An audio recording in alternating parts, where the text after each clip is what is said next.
Hey guys, now you can follow me on Facebook. Just go to facebook.com/UltraMaximusReviews. Round one, fight. Wait, Misa no wanna fight? Finish him.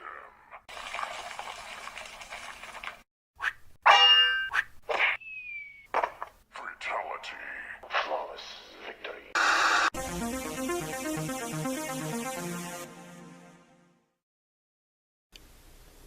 Hello YouTube, Ultra Maximus back with another toy review, and today we're taking a look at a Mortal Kombat figure. It's from Funko, and it's the Mortal Kombat 10 5.5-inch Sub-Zero. Now, this is a new line that Funko has just released, and they say that they're going to do a bunch of figures in the scale from different brands, which is kind of interesting for the Savage Land lineup. So it's kind of a fantasy figure type thing based on like the Masters of the Universe style figures in the 80s. I definitely love this idea, so let's go ahead and take a look at the packaging.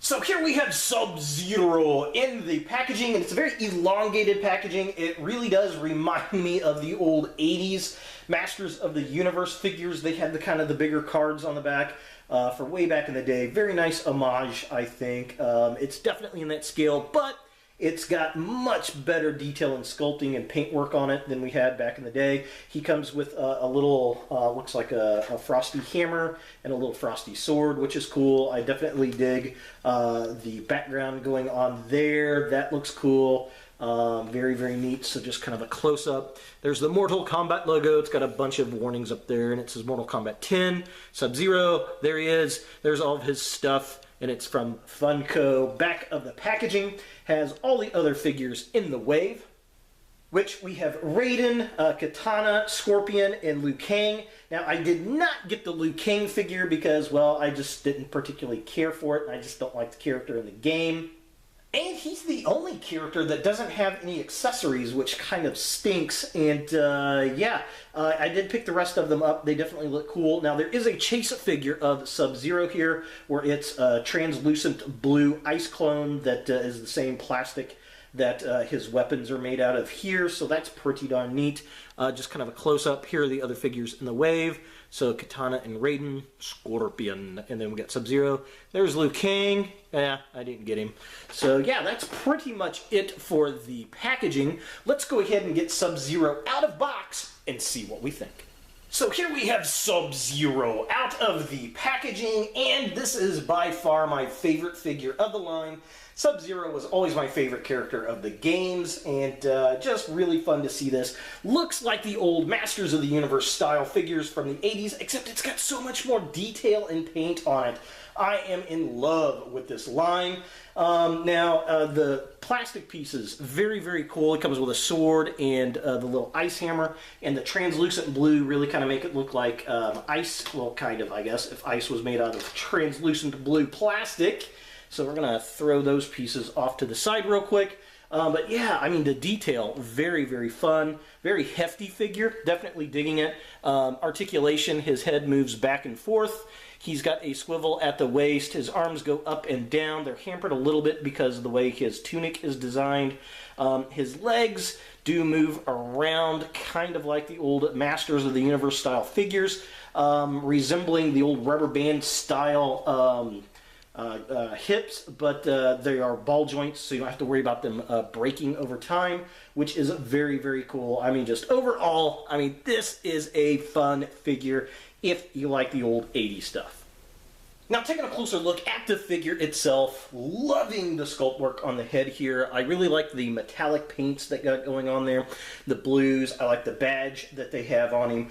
The really deep blue on the vest looks nice, and then all the flats on the black looks good. He's got the kind of silvery blue eye highlights. Very nice, and the leather straps all the way down the back of his mask with the silver buckles. I mean, they did a phenomenal job as far as the detail goes. And then his shoulder bands there, very nice. It's got kind of the leathers and the browns and the grays. All that just looks remarkably well. And again, I love the ice sword. It really does look like ice. I'm definitely digging that.